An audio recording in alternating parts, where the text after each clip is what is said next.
Estamos acostumados a vê-la como uma deusa perfeita, vestida em um smoking masculino com um cigarro na mão. Mas e se eu te disser que essa mulher nunca existiu?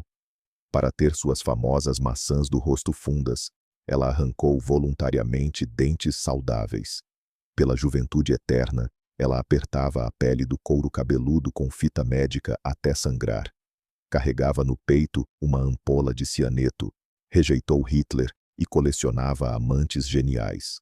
Mas no fim, se trancou voluntariamente em um apartamento em Paris por 12 longos anos. A principal ícone de estilo morria na escuridão total, fazendo suas necessidades em potes no meio do lixo, apenas para que o mundo não a visse envelhecer. Hoje, vamos desvendar a ilusão mais cruel do século XX e descobrir como Marlene Dietrich matou um ser humano vivo para se tornar um mito imortal. O que você está acostumado a ver nas fotos em preto e branco, o perfil impecável, o olhar frio sob as pálpebras semicerradas, a fumaça do cigarro envolvendo o smoking masculino, não é uma pessoa. É talvez a ilusão óptica mais complexa e cruel do século XX. Você abriu este vídeo porque conhece a lenda. Você ouviu falar de O Anjo Azul, de seus romances com Remarque e Hemingway, de suas canções que faziam soldados chorarem de ambos os lados da frente. Mas você não está aqui por isso. Você está aqui para saber o preço, porque por trás dessa fachada de orquídea de aço estava uma história de autorrepressão monstruosa. Não vamos repetir a Wikipédia. Em vez disso, vamos dissecar o mecanismo dessa invenção. Vamos analisar como a jovem e rechonchuda alemã Maria Magdalena friamente matou a si mesma para dar lugar à deusa, que não envelhece, não sente dor e nunca dorme. Hoje, responderemos a perguntas que os biógrafos geralmente evitam.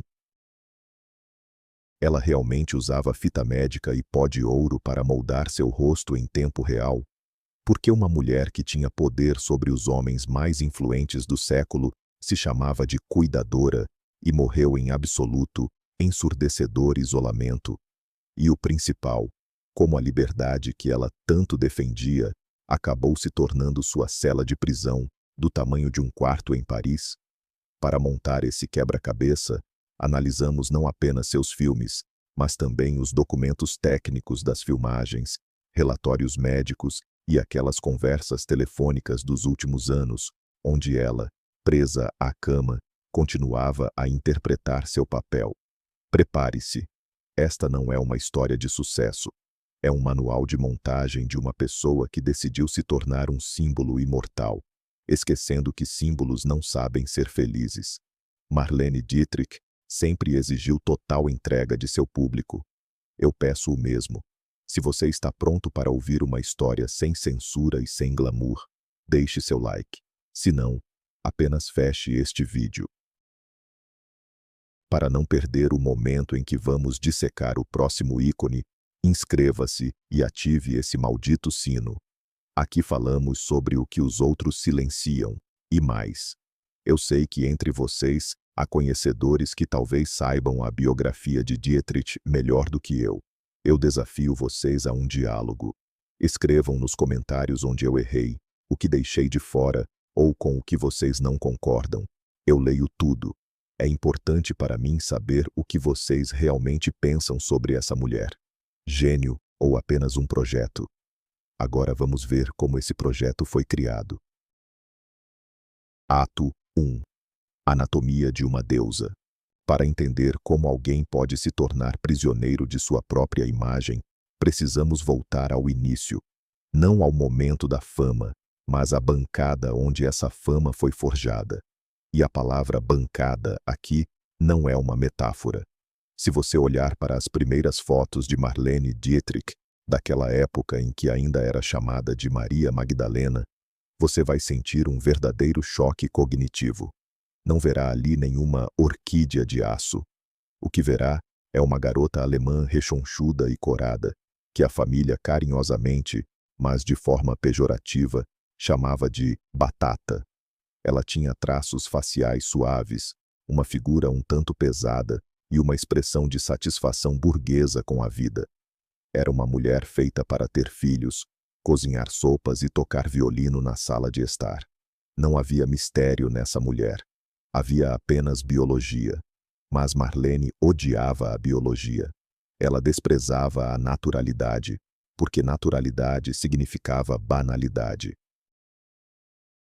E é aqui que entra em cena o homem que se tornaria o arquiteto de seu rosto, o diretor Joseph von Sternberg. O encontro deles não foi amor à primeira vista no sentido convencional. Foi o encontro de um escultor com um bloco perfeito de mármore. Sternberg olhou para aquela batata e disse algo que destruiria qualquer outra atriz. Você é gorda, e a luz não te favorece. Mas vamos consertar isso. E eles começaram a consertar. O mito diz que Marlene Dietrich emagreceu graças a dietas e força de vontade. A realidade é muito mais assustadora e prosaica. A dieta existia, mas não podia mudar a estrutura óssea. E Sternberg precisava de ossos. Ele precisava das famosas bochechas fundas, sobre as quais diziam os contemporâneos: você poderia se cortar. Como conseguir bochechas fundas se a natureza te deu um rosto arredondado? Você não pode simplesmente puxá-las para dentro. Você tem que mudar a anatomia do crânio. Existe uma versão persistente, confirmada por muitas fontes, de que Marlene tomou uma decisão radical. Ela removeu os dentes molares. Não por razões médicas, não por cáries. Ela arrancou dentes saudáveis para romper o suporte natural dos músculos das bochechas. Sem o apoio dos molares, os tecidos moles caíram para dentro, criando aquela sombra dramática sob as maçãs do rosto, que se tornou sua marca registrada. Imagine o nível de obsessão. Uma jovem mulher vai voluntariamente ao dentista e pede para arrancar partes de seu corpo para parecer melhor no espectro preto e branco. Esse foi o primeiro ato de sacrifício. Maria Magdalena deu seus dentes para que Marlene pudesse nascer. Mas a anatomia é apenas metade do trabalho. A outra metade é a luz. Marlene Dietrich é frequentemente chamada de grande atriz, mas isso não é exatamente correto. Ela era uma grande engenheira de iluminação. Ela sabia mais sobre luz do que qualquer operador com quem trabalhou. Sternberg ensinou a ela a regra principal. A luz é o pincel com o qual desenhamos seu rosto sobre seu rosto real. Eles desenvolveram um esquema que entrou para os livros de cinema como Butterfly Light, luz borboleta. Mas no caso dela, isso foi levado ao extremo. A principal fonte de luz sempre estava posicionada alta, diretamente acima de seu rosto, no centro. Por quê? Para criar uma sombra dura sob o nariz, escondendo sua falta de refinamento, segundo Marlene, e mais importante, para destacar aquelas cavidades artificiais nas bochechas. Isso exigia uma disciplina sobre-humana. No set, Marlene não apenas interpretava um papel. Ela realizava um truque físico complexo. Ela sabia que se virasse a cabeça 2 centímetros para a esquerda ou abaixasse o queixo 1 grau a menos, a magia desapareceria. A sombra cairia no lugar errado, a batata voltaria e a deusa morreria. Colegas lembravam que ela podia ficar imóvel por horas enquanto ajustavam a luz. Ela sentia o calor do refletor na pele e podia dizer ao operador: seu baby, o pequeno refletor, se deslocou. Ajuste a cortina. E ela sempre estava certa. Ela exigia que um espelho de corpo inteiro estivesse sempre ao lado da câmera. Ela não olhava para o parceiro de cena. Ela olhava para seu reflexo, controlando cada milímetro de sua imagem. Era um controle total. Ela não confiava em ninguém além do espelho. Mas o tempo passava, e a biologia começava a cobrar seu preço. A gravidade, inimiga de qualquer engenheiro, e Marlene declarou guerra à gravidade. Quando passou dos 40 e depois dos 50, manter a ilusão de rosto esculpido ficou mais difícil. A cirurgia plástica da época era grosseira e arriscada. Marlene escolheu outro caminho, o mecânico. Ela inventou o que hoje os maquiadores chamam de Croydon Facelift, mas em sua execução era um instrumento de tortura. O método era o seguinte: ela pegava mechas finas de cabelo nas têmporas, enrolava-as firmemente em grampos e puxava com força para trás, prendendo na nuca sob a peruca. A tensão era tão forte que a pele do rosto literalmente se esticava sobre o crânio, alisando rugas e levantando as sobrancelhas. Era dolorosamente torturante. O couro cabeludo sangrava. Com a tensão constante, os cabelos começavam a cair, e as enxaquecas se tornaram suas companheiras constantes. Mas isso não parava Marlene. Se a tensão dos cabelos não fosse suficiente, ela usava fita médica e adesivo, colando a pele atrás das orelhas e sob o queixo, escondendo essas construções sob colarinhos e lenços. Pense nesse momento. O mundo inteiro olhava para a tela e via uma deusa eternamente jovem e inacessível, que cantava sobre amor com um leve sorriso. Mas na realidade, naquele momento, diante da câmera, estava uma mulher cuja cabeça estava explodindo de dor, cuja pele estava esticada ao máximo com fita adesiva e que tinha medo de se mover para que essa construção não desmoronasse. Ela também começou a usar pó de ouro, literalmente. Ela encomendava perucas que eram polvilhadas com pó de ouro verdadeiro. Achava que na tela isso criaria o efeito de um halo, um brilho emanando de dentro. Ela gastava milhares de dólares para que seus cabelos brilhassem, porque o brilho comum dos cabelos parecia-lhe muito terreno, muito opaco. E quanto mais velha ficava, mais tempo levava essa montagem. Se nos anos 30 ela precisava de 1 hora de maquiagem, nos anos 60, o processo de transformar uma mulher envelhecida em Marlene levava até 6 horas. 6 horas todos os dias diante do espelho. 6 horas de luta contra a realidade. Ela se moldava como argila, camada por camada, traço por traço. É aqui que encontramos a chave para entender sua tragédia. Por que ela se tornou a primeira vítima de sua deusa? Porque Marlene Dietrich deixou de ser humana. Ela se tornou um projeto. Ela tratava seu corpo não como um templo, mas como uma ferramenta que precisava ser afiada, quebrada e remodelada para alcançar o resultado. E o mais assustador, ela mesma acreditou que a imagem no espelho era mais importante do que a mulher que olhava para aquele espelho. Ela criou um contrato visual com o público. Eu sou a perfeição. Eu sou a eternidade. Mas, ao assinar esse contrato, ela não leu as letras miúdas. Você não tem o direito de envelhecer. Você não tem o direito de estar cansada. Você não tem o direito de ser você mesma. Essa maravilha da engenharia funcionava perfeitamente enquanto ela estava no palco. Mas o que acontece com a máquina perfeita quando seu recurso se esgota?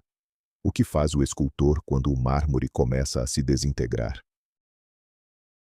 Ela não podia permitir que o mundo visse as rachaduras, e isso nos leva à fase mais sombria e paradoxal de sua vida, ao momento em que ela decidiu que, se não pudesse mais se montar para o público nunca mais a veria.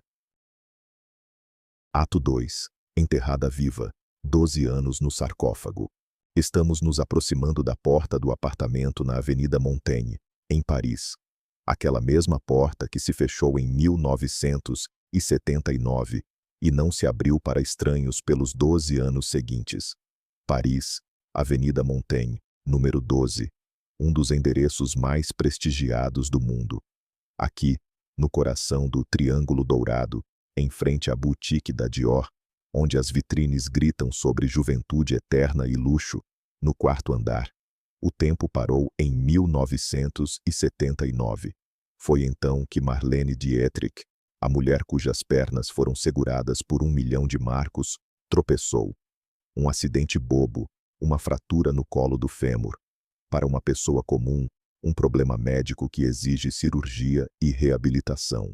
Para Marlene Dietrich, foi o sinal para o corte final. Ela percebeu. O corpo não obedecia mais. O instrumento estava quebrado.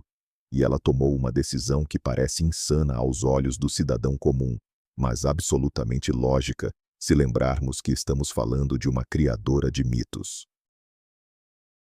Ela decidiu se enterrar viva. 12 anos. Pense nesse período. São 4.380 dias. Esse foi o tempo que ela passou em um único quarto, em uma única cama, praticamente sem mudar de posição. Ela transformou seu quarto em um sarcófago, em um bunker onde nenhum raio de sol entrava, capaz de revelar rugas traiçoeiras ou a flacidez da pele. As cortinas estavam sempre fechadas. Sempre. A realidade que reinava naquele quarto era chocante. Se você, espectador apaixonado pela imagem do anjo azul, entrasse ali, vomitaria, não pela velhice, mas pelo contraste. A grande Marlene, símbolo de elegância, jazia em lençóis sujos, cercada por montanhas de garrafas vazias de álcool e embalagens de soníferos. Ela praticamente parou de se lavar. Não era apenas uma recusa à higiene, era uma forma de proteção. Lavar-se significava despir-se. Despir-se significava ver a si mesma, ver seu corpo, flácido, velho, impotente. Ela não suportava essa visão. Preferia o cheiro da decomposição ao encontro com a realidade. Além disso, ela recusou a ajuda de cuidadoras nas questões mais íntimas. Para não permitir que olhos estranhos vissem as ruínas sagradas, ela usava meios improvisados. Um detalhe famoso que os biógrafos frequentemente omitem por compaixão, mas que é necessário para entender a magnitude de seu sacrifício. Marlene Dietrich, ícone de estilo, usava um jarro ou uma lata comum para fazer suas necessidades, sem sair da cama. Ela jogava esses recipientes debaixo da cama, transformando o espaço ao seu redor em um lixão. Por quê? Será que ela enlouqueceu? Não. E aí está todo o horror. Sua mente permanecia afiada como uma navalha. Ela fazia isso conscientemente. Ela sacrificou sua dignidade humana, conforto e limpeza por um único objetivo: manter o segredo. Ninguém, absolutamente ninguém deveria vê-la assim. Para o mundo exterior, ela deveria permanecer como era no filme. E aqui entra em cena a principal ferramenta de seus últimos anos: o telefone. Se o corpo estava morto, a voz estava viva. O telefone se tornou seu único canal de comunicação com o mundo, sua estação de rádio, transmitindo do túmulo. Marlene passava horas ao telefone. Ela ligava para líderes mundiais: Ronald Reagan, Mikhail Gorbachev, François Mitterrand. Imagine o surrealismo dessa cena. Uma velha em uma camisola suja, deitada entre restos de comida e comprimidos, pega o telefone e, com uma voz autoritária, aquela mesma de aço, ensina presidentes a governar o mundo. E eles ouviam. Eles ouviam porque do outro lado da linha, para eles, não estava uma reclusa louca, mas uma lenda. Ela manejava esse espetáculo de áudio com maestria. Quando jornalistas ligavam, ela imediatamente ligava Marlene. Ela sabia como modular a voz para soar 30 anos mais jovem. Ela ria com seu riso grave característico, contava histórias sobre Hemingway, flertava. Ela criava a ilusão de que logo desligaria o telefone, colocaria um boá de penas e iria ao Maxim's beber champanhe. Mas assim que o telefone era colocado no gancho, a magia desaparecia. Restavam apenas dor, solidão e medo. O clímax desse período foi o trabalho no documentário Marlene, de 1984, dirigido por Maximilian Schell. Um documento único da época que demonstra claramente que ela se tornou prisioneira da imagem que ajudou a criar. Schell queria fazer um filme sobre ela. Marlene concordou, mas impôs uma condição que quebraria qualquer outro diretor. Você não vai me filmar. Ela proibiu que mostrassem a si mesma como estava. Nenhum único quadro. Nenhum segundo. Todo o filme é sua voz em off, sobreposta a imagens antigas. E nesse comentário de áudio, Uma verdadeira guerra se desenrola.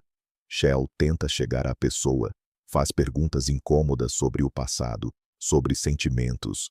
Marlene responde atacando. Ela grita, mente, interrompe-o. Ela dirige o filme sobre si mesma, sem sair do apartamento. Em um dos momentos, ela grita com Shell. Fui fotografada até a morte. Nessa frase está a chave de tudo. Ela sentia que sua imagem havia sido capturada, fixada e reproduzida tanto que o original se tornou apenas um apêndice desnecessário. Ela protegia aquelas fotos da comparação com o original. Os relacionamentos mais trágicos nesse sarcófago se desenrolavam entre Marlene e sua filha Maria Riva. Maria era a única a quem às vezes era permitido entrar no santuário. Mas Marlene não via nela uma filha. Ela via uma funcionária de sua corporação. Deitada na cama, Marlene criticava a aparência da filha. Você está horrível. Por que não está maquiada? Você me envergonha. Pense na monstruosa ironia. Uma mulher que apodrece viva, repreende a filha saudável e ativa por não ser glamurosa o suficiente. Marlene invejava a filha pela vida. Maria estava viva, andava pelas ruas, envelhecia naturalmente. Marlene odiava esse envelhecimento natural nos outros, porque isso a lembrava do que ela havia perdido. Ela se transformou em uma tirana. Exigia atenção constante, mas afastava qualquer calor humano. Amor implica proximidade, e proximidade implica que alguém verá suas falhas. Portanto, Marlene substituiu o amor pelo controle. Ela controlava a filha, controlava a memória de si mesma, controlava, assim pensava, a política mundial pelo telefone. Era o inferno do perfeccionista. Ela sabia que estava morrendo. Os rins falhavam. O corpo estava coberto de escaras, mas ela proibia chamar médicos. Hospitalização significaria que a levariam para fora do apartamento em uma maca. Paparazzi a fotografariam. O mundo veria uma velha impotente. Só me levarão daqui com os pés para frente, em um caixão fechado. Decidiu ela. E ela cumpriu a palavra. No dia 6 de maio de 1992, Marlene Dietrich morreu. A versão oficial: insuficiência renal. A versão não oficial, mas amplamente discutida: overdose de soníferos. Talvez esse tenha sido seu último ato de direção. Ela sentiu que as forças estavam se esvaindo, que poderia perder o controle da consciência e se tornar um vegetal. E uma deusa não pode ser um vegetal. Então ela mesma comandou: corta fim. Quando o caixão foi levado para fora do apartamento na Avenida Montaigne, estava coberto pela bandeira francesa, e em cima havia um buquê de flores silvestres simples. O corpo estava oculto. Ninguém viu seu rosto. A multidão na rua aplaudia a lenda, sem suspeitar em que inferno essa lenda passou os últimos 12 anos. Ato 3. Quebrando o gênero, o terno masculino e a armadilha da androginia. Ela venceu. A realidade não conseguiu superar seu mito, porque ela eliminou a realidade antes que pudesse se apresentar ao público. Mas a que preço? O preço foi que Marlene, a pessoa, morreu em total isolamento, odiando seu corpo, temendo a luz e as pessoas. Ela construiu um templo para sua beleza, entrou e trancou a porta, jogando a chave pela janela. Mas de onde veio essa vontade de aço, quase masculina? De onde surgiu essa necessidade de controlar tudo, suprimindo seu lado feminino? Para entender isso, precisamos rebobinar a fita até a época de seu auge e ver como ela hackeou o código de gênero. Para entender como uma mulher pode passar 12 anos em uma cama sem pedir ajuda, é preciso compreender a natureza da armadura que ela vestiu durante toda a vida. E no caso de Marlene Dietrich, essa armadura foi feita de lã inglesa, seguindo os moldes de um smoking masculino. Hoje, estamos acostumados a ver mulheres de calças. É normal. Código de vestimenta corporativo, praticidade. Mas o que Marlene fez nos anos 30 não era moda. Foi uma operação militar. Foi uma invasão calculada da matriz social. Vamos voltar para 1930, a estreia do filme Marrocos. Na tela, aparece Marlene. Ela não está em um vestido brilhante, nem em peles. Ela está em um fraque masculino e cartola. Segura o cigarro como estivadores fazem, mas com a graça de uma aristocrata. Ela caminha pelo salão, vê uma bela mulher em uma mesa, se inclina e a beija nos lábios. A plateia congela. Naquele momento, muito antes da revolução sexual, Marlene Dietrich fez mais do que apenas causar um escândalo. Ela se apropriou do olhar masculino. Antes dela, a mulher no cinema sempre foi objeto. Olhavam para ela, desejavam-na, escolhiam-na. Marlene virou o jogo. Ao vestir calças, ela declarou: "Eu não sou aquela que é olhada. Eu sou aquela que olha. Eu não sou aquela que é escolhida. Eu escolho." Isso é hackear o gênero. Ela entendeu que, no mundo patriarcal, todo poder, toda liberdade e, principalmente, toda segurança pertencem aos homens. E em vez de lutar pelos direitos das mulheres de forma tradicional, ela simplesmente cruzou a fronteira e se tornou um homem aos olhos da sociedade, mantendo sua hipnótica beleza feminina. Mas esse truque tinha um fundo duplo, e é aí que começa a tragédia.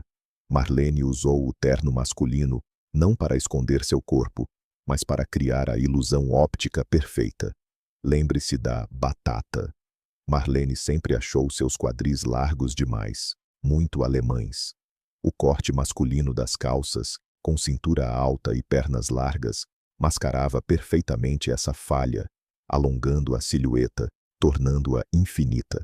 Ela usava roupas como uma construção arquitetônica, escondendo a verdadeira mulher dentro de uma estrutura de aço de estilo. Em 1933, essa estrutura foi testada. Marlene chegou a Paris.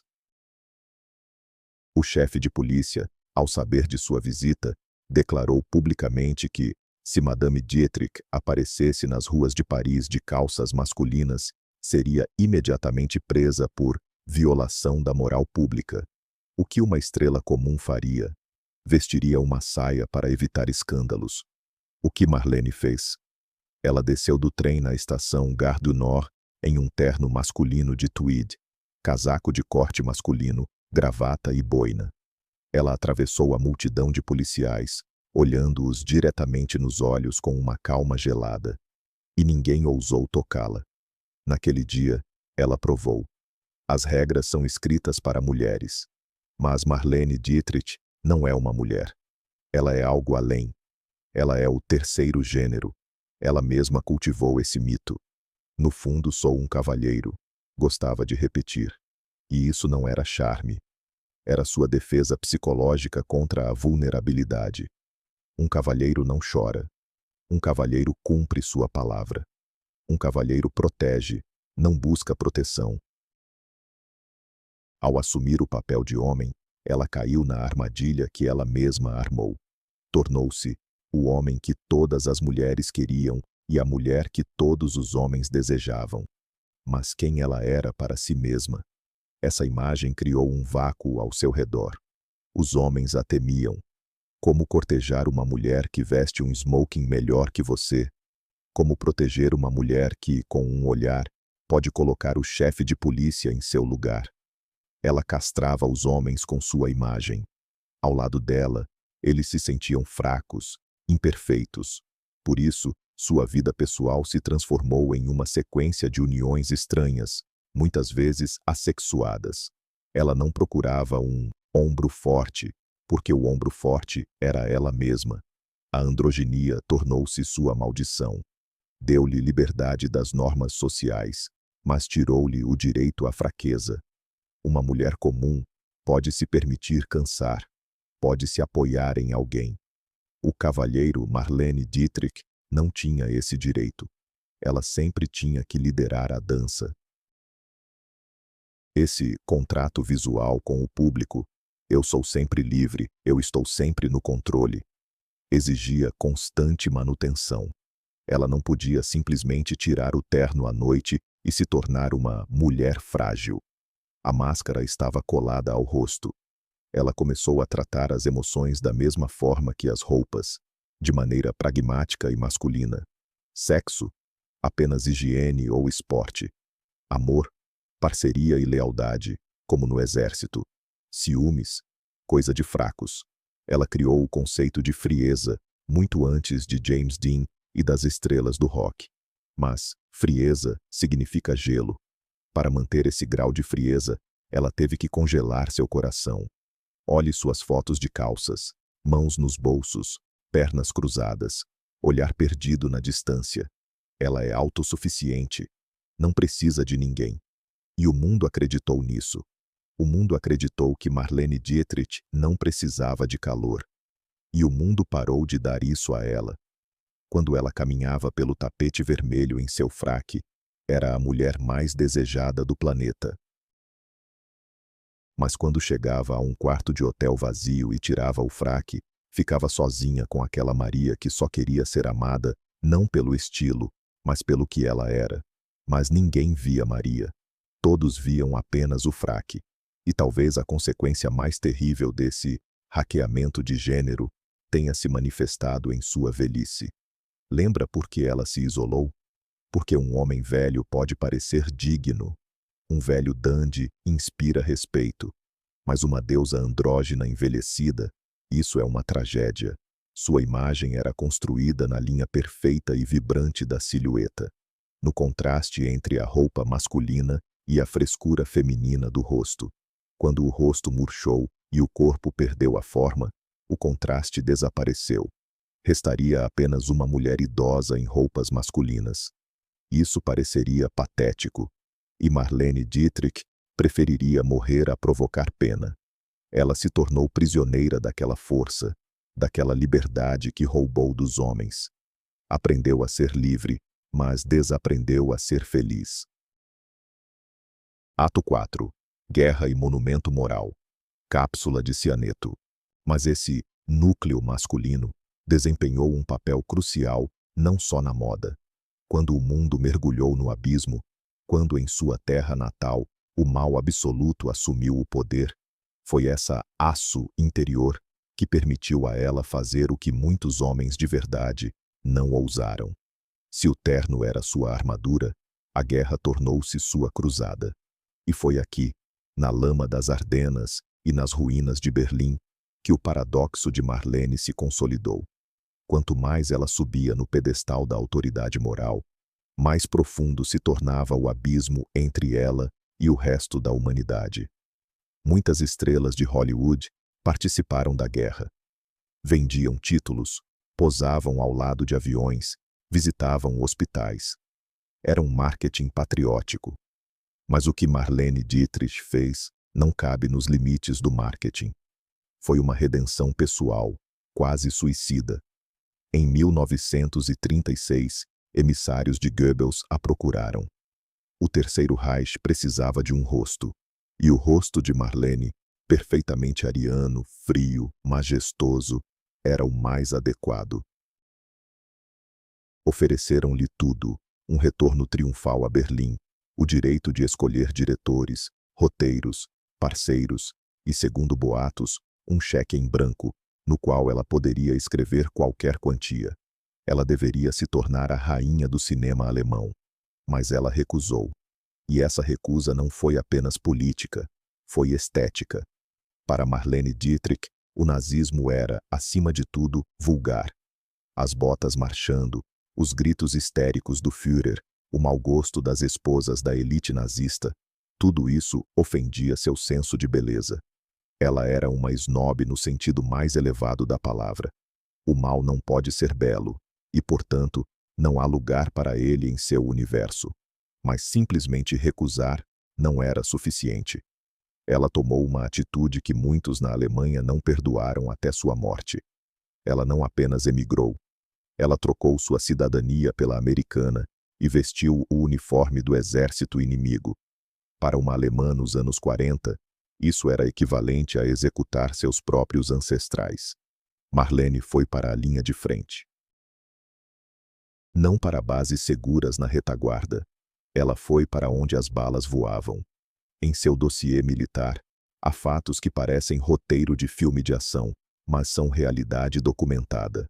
Ela passou 1 ano e meio na linha de frente, mais do que qualquer outro artista. Esteve na Argélia, Itália, França, Alemanha. A realidade da guerra para Dietrich estava longe do glamour. Imagine uma mulher que removia dentes para acentuar as maçãs do rosto e passava horas arrumando o cabelo, agora dormindo no chão gelado, enrolada em um casaco militar. Não havia água. Ela se lavava com neve derretida em seu próprio capacete. Sofria com piolhos. Teve pneumonia. Aqui na guerra, sua educação prussiana e aquela disciplina interna, de que falamos antes, encontraram seu uso perfeito. Descobriu-se que a deusa da tela era um soldado ideal. Ela nunca reclamava. Os soldados lembravam como ela segurava as mãos de rapazes moribundos nos hospitais de campanha, até que seus olhos se vidrassem. Ela não estava atuando. Ela estava trabalhando. O momento mais assustador veio durante a Batalha das Ardenas.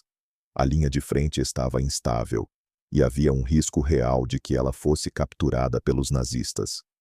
Marlene sabia o que os nazistas fariam com ela, a maior traidora do Reich. Não seria apenas uma execução, seria uma humilhação pública. O que Marlene faz? Ela carrega uma arma? Não. Ela carrega uma cápsula de cianeto, num medalhão no pescoço. Ela tomou uma decisão firme. Se o inimigo avançar, ela não lhes dará o prazer de vê-la capturada. Ela se matará instantaneamente. E essa era sua liberdade. Liberdade de escolha. Pense no estado psicológico de uma pessoa que sobe ao palco todos os dias para cantar, sentindo o frio do veneno em sua pele. Este é o ápice da tensão. É viver na lâmina da navalha. E por mais estranho que pareça, Marlene desfrutava disso. A guerra deu a ela o que Hollywood não podia, uma sensação de realidade e uma clareza absoluta e cristalina de propósito. Aqui não havia falsidade. Aqui havia apenas vida e morte, mas a guerra acabou, e começou a cobrança. Marlene voltou para a América como heroína. Ela recebeu a Medalha da Liberdade, a maior honraria para civis. Generais beijavam suas mãos, mas dentro dela formou-se um buraco negro. Ela perdeu sua pátria, não no sentido geográfico, mas existencial. Quando, em 1960, decidiu ir à República Federal da Alemanha e Berlim Ocidental para concertos, esperava talvez, não perdão, mas compreensão. Ela pensou que os alemães tinham percebido o horror do nazismo e veriam nela o símbolo de uma outra, verdadeira Alemanha. A realidade a atingiu como um tapa. Em Düsseldorf, uma jovem cuspiu nela. Cartazes nas ruas diziam: Marlene, vá para casa. Os jornais a chamavam de traidora da pátria. Durante uma apresentação em Berlim, alguém jogou um ovo no palco, que se quebrou aos seus pés. Ela estava no palco, em seu vestido ilusão brilhante, olhando para uma plateia cheia de ódio. As mesmas pessoas, pela liberdade das quais ela congelou os pés nas trincheiras, agora a desprezavam. Nesse momento, algo dentro dela quebrou de vez. Ela percebeu. Não tinha mais um lar. A América era apenas um local de trabalho. A Alemanha se tornou inimiga. Paris era território neutro. Ela se tornou uma cosmopolita por obrigação, uma eterna viajante sem raízes. Seu antinazismo, sua posição moral impecável, a transformaram em um monólito, um monumento. Mas monumentos são frios. Monumentos são solitários. Sua filha, Maria, lembrava de um episódio assustador daquela época. Marlene frequentemente dizia: nós, soldados. Ela não se separava do exército. Continuava vivendo pelas leis do tempo de guerra em tempos de paz. Exigia dos outros a mesma dedicação, a mesma dureza, o mesmo desprezo pela fraqueza. Mas o mundo ao redor já era outro. O mundo queria relaxar, esquecer a guerra, viver em conforto. e Marlene desprezava o conforto. Ela se transformou em uma repreensão viva. Ao lado dela, as pessoas se sentiam pequenas, covardes, não heróicas o suficiente. Sua superioridade moral se tornou uma parede, separando-a das relações humanas simples. Como se pode simplesmente ser amigo de uma mulher que carregava cianeto no pescoço e encarou Hitler? Sobre o que falar com ela? Sobre o tempo? Sobre os preços dos alimentos? Todos os assuntos cotidianos pareciam insignificantes ao lado dela.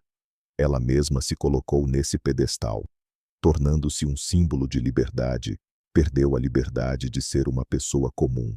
Um herói não tem direito ao erro, à fraqueza, à felicidade comum. Ato 5. Anarquia sexual e o marido álibi. E isso nos leva ao último, mais íntimo e destrutivo aspecto de sua criação. Como essa grande mulher soldado tentou amar. Ou melhor, como ela tentou substituir o amor por algo diferente, porque o amor verdadeiro era perigoso demais para ela. Porque sua cama estava cheia de celebridades, mas ela ainda adormecia sozinha.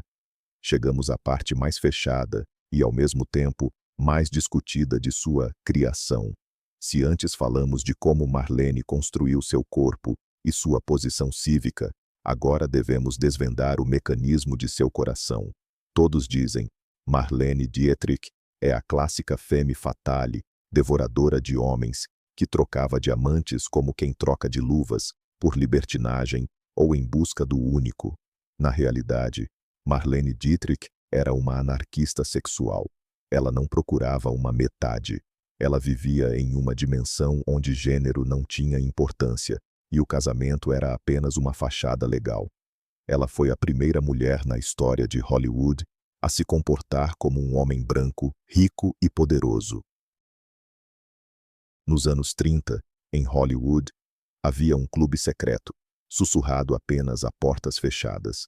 Chamavam-no de Círculo de Costura. Era um nome código para uma comunidade de mulheres influentes, atrizes, escritoras, artistas, que amavam mulheres. E Marlene era, se não a presidente, a comandante honorária desse clube. Para ela, o envolvimento com mulheres não era apenas um experimento ou uma moda berlinense dos anos 20. Era uma extensão de sua filosofia de liberdade absoluta. Sexo com mulher é muito melhor, mas viver com ela é impossível. Ela comentou uma vez. Essa frase revela a mecânica cínica, mas honesta, de seus sentimentos. Com mulheres, ela encontrava sensualidade e compreensão que os homens não tinham, mas ela se recusava categoricamente a se tornar emocionalmente dependente de qualquer pessoa. Seu romance mais famoso e dramático com uma mulher foi com Mercedes de Acosta, uma poetisa e roteirista conhecida, que era a principal lésbica assumida de Hollywood na época. Mercedes era obcecada por Marlene. Ela a cobria de flores, escrevia cartas apaixonadas. Como Marlene se comportava? Como um verdadeiro solteirão. Ela aceitava a adoração. Ela enviava a Mercedes buquês de violetas, seu símbolo secreto. Ela era terna, apaixonada. Mas no momento em que Mercedes começava a exigir amor eterno e exclusividade, Marlene se tornava fria. Há uma história famosa de quando Marlene, atrasada para um encontro, simplesmente passou por cima de Mercedes, que estava sentada na porta de seu camarim chorando, e disse: "Não faça cena, é vulgar." Não era crueldade por crueldade. Era uma defesa de limites. Marlene Dietrich criou o mito da mulher sem amarras. Ela não podia se permitir ficar presa na teia pegajosa das emoções alheias. Ela estava disposta a dar prazer, dinheiro, proteção, mas não sua liberdade. Seus relacionamentos com mulheres eram uma zona de completa anarquia. Ali, as regras patriarcais não funcionavam. Entre seus casos, confirmados ou apenas rumores, estão Edith Piaf, Claudette Colbert e até, segundo algumas versões, sua principal rival, Greta Garbo. Com Edith Piaf, havia algo mais que amizade. Marlene era para o Pardal uma mentora, protetora, quase uma figura materna, mas com um claro subtexto erótico. Ela presenteava Piaf com joias, o famoso crucifixo de ouro com esmeraldas, ensinava-a a se vestir, tirava-a de depressões. Aqui, Marlene novamente assumia o papel masculino. Ela era um pigmalião, uma mecenas, um ombro forte. Ela gostava de dominar. Gostava de ser aquela de quem dependiam. Mas como essa liberdade arco-íris se combinava com sua legião de amantes homens? Éric Maria Remarque, Jean Gabin, Ernest Hemingway, Yul Brynner. A lista parece uma enciclopédia de testosterona. Mas a verdade é que Marlene usava os homens da mesma forma que os homens usavam as mulheres por séculos. Para status, para diversão, para afirmar seu poder. Pegue seu romance com Remarque.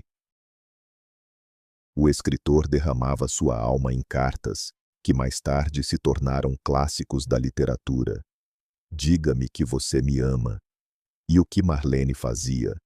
Ela lia essas cartas para suas outras amantes e amantes no café da manhã, rindo de sua sentimentalidade. Isso choca, mas prova. Para ela, sentimentos eram material. Ela colecionava gênios. Ela se sentia lisonjeada que as melhores mentes da época enlouqueciam por ela. Mas ela mesma permanecia uma observadora. Ela era como uma turista no país da dor alheia. Olhava, fotografava, mas nunca ficava lá para viver. E o romance com Jean Gabin foi uma batalha de dois machos alfa. Gabin queria uma mulher normal. Marlene tentou desempenhar esse papel. Histórias famosas de como ela limpava o chão e fazia sopa. Mas não durou muito. Assim que Gabin tentou prendê-la na gaiola do lar familiar, ela se rebelou. Ela não podia pertencer a uma única pessoa. Isso violava seu contrato visual com o mundo inteiro. A deusa pertence a todos, e, portanto, a ninguém. E aqui chegamos à solução engenhosa que permitiu que toda essa construção se mantivesse à tona por meio século. O nome dessa solução, Rudolf Sieber, seu marido. Eles se casaram em 1923 e não se divorciaram até a morte dele, em 1976. No entanto, não viveram juntos por décadas. Rudolf tinha uma mulher constante, Tamara, com quem vivia praticamente em união estável. Marlene não apenas sabia disso. Ela era amiga de Tamara, sustentava ambos, escrevia-lhes cartas cheias de cuidado. Por quê? Era santidade? Não. Era um cálculo cínico e brilhante.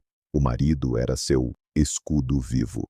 Quando um amante, Remarque, Gabin ou alguém do círculo de costura começava a exigir casamento, compromissos, mudança, Marlene fazia uma cara triste e dizia: "Oh, querido, eu te daria tudo, mas você sabe, eu tenho Rude. Ele é católico, ou está doente, ou não dará o divórcio. Eu não posso abandonar o pobre marido." O marido era seu álibi. Ele era o garantidor de sua liberdade. Enquanto ela estivesse casada com um fantasma, ela era invulnerável a compromissos reais. Era uma liberdade de altíssima qualidade, mas uma liberdade gelada. Ela construiu sua vida de forma a nunca se encontrar na posição de abandonada. Ela sempre saía primeiro, ou fazia com que saíssem dela, mas sob suas regras. Marlene Dietrich provou que uma mulher pode viver fora das regras. Ela pode dormir com quem quiser, homens ou mulheres. Pode usar smoking, pode rejeitar ditadores. Mas essa medalha tinha um outro lado. Liberdade sem amarras significa que no final você não tem ninguém que te considere seu. Amantes iam embora, formavam famílias, tinham filhos, envelheciam com alguém. As mulheres do círculo de costura encontravam parceiras fixas, e Marlene ficava sozinha, uma eterna vagabunda de luxo. Nos últimos anos, naquela mesma cama na Avenida Montaigne, ela se cercou de fotografias, centenas de retratos, Hemingway, Remarque, Piaf, Gabin. Todos estavam mortos. Ela os sobreviveu a todos. Ela olhava para esses rostos e talvez entendia que ganhou a guerra pela independência, mas perdeu a batalha pelo calor. Ela era livre, absolutamente, esterilmente livre. Ninguém podia lhe dar ordens, ninguém podia feri-la, mas ninguém podia aquecê-la. Ela criou a imagem de uma mulher que não precisava de ninguém. E o universo, com seu cruel senso de humor, atendeu seu desejo. No final do caminho, ela realmente não precisava de ninguém, mas também não era necessária a ninguém, exceto aos historiadores de cinema. O mito da mulher sem amarras acabou sendo uma armadilha, porque o ser humano é um ser social. Nós nos definimos através das ligações. Ao renunciar a elas para preservar sua imagem, Marlene Dietrich gradualmente apagou a si mesma, transformando-se em um holograma belo, mas frio. Ato 6. O desfecho. E aqui estamos, diante de um mecanismo desmontado. Começamos com a pergunta: como uma mulher que se tornou símbolo de liberdade acabou em uma prisão? Agora você sabe a resposta. A prisão não foi construída pelos nazistas, nem pelos produtores de Hollywood, nem pelos amantes abandonados. Marlene Dietrich a construiu sozinha, tijolo por tijolo, com sua própria disciplina, perfeccionismo e medo de ser comum. Ela passou a vida provando que Marlene não era uma mulher de carne e osso, mas uma ideia. Ideias não suam, não envelhecem, não choram e não precisam de calor. Ideias são impecáveis, mas o problema é que ideias não sabem viver. E aí está a maior ironia do seu destino. Ela venceu sua guerra. Ela realmente derrotou o tempo. Olhe para qualquer retrato dela hoje, décadas após sua morte. Você não vê uma velha morrendo na sujeira da Avenida Montaigne. Você vê uma deusa eterna, radiante, inalcançável. Ela enganou a morte, substituindo seu corpo por uma lenda. Mas o preço que pagou por esse truque foi renunciar a tudo que era humano. Ela arrancou os dentes para ter maçãs do rosto, congelou o coração pelo estilo e se trancou viva em busca da juventude eterna. A história de Marlene Dietrich não é um conto de Cinderela, é um alerta. É a história do que acontece quando você permite que seu avatar, sua imagem nas redes sociais, sua melhor versão, te consuma por completo. Quando o desejo de parecer vence a necessidade de ser. Ela se foi, deixando-nos uma fachada impecável. Mas agora, quando você assistir aos seus filmes ou ver suas fotos de smoking, saberá o que se esconde por trás daquele olhar. Você verá não apenas o brilho do pó dourado nos cabelos, mas também a fita apertada sob a peruca, esticando a pele até doer. E talvez essa dor a torne para você não apenas um ícone, mas uma pessoa viva que ninguém realmente conheceu. Mas se você pensa que Marlene Dietrich foi a única vítima do moedor de carne de Hollywood, está profundamente enganado. Sua história é um exemplo de força bruta, quando a mulher se torna a própria tirana do seu corpo. Marlene se trancou entre quatro paredes, porque tinha pavor de que o mundo a visse velha. Ela se tornou prisioneira de sua própria vaidade. Mas em Hollywood havia outra deusa, a principal rival de Marlene, uma mulher que fez o que Dietrich nunca conseguiu. Ela saiu no auge da fama, aos 36 anos. Ela também escolheu o isolamento. Ela também escondeu o rosto. Mas se para Marlene a solidão era tortura, para ela se tornou a forma mais elevada de liberdade. Porque uma morreu em agonia, tentando segurar a ilusão, enquanto a outra encontrou paz, simplesmente dizendo ao mundo: deixem-me em paz. Esta é a história de como sair de cena a tempo para não ser derrubado dela. Quer saber o segredo da Rainha da Neve de Hollywood? Escreva, e eu certamente contarei a história de Greta Garbo. Até lá.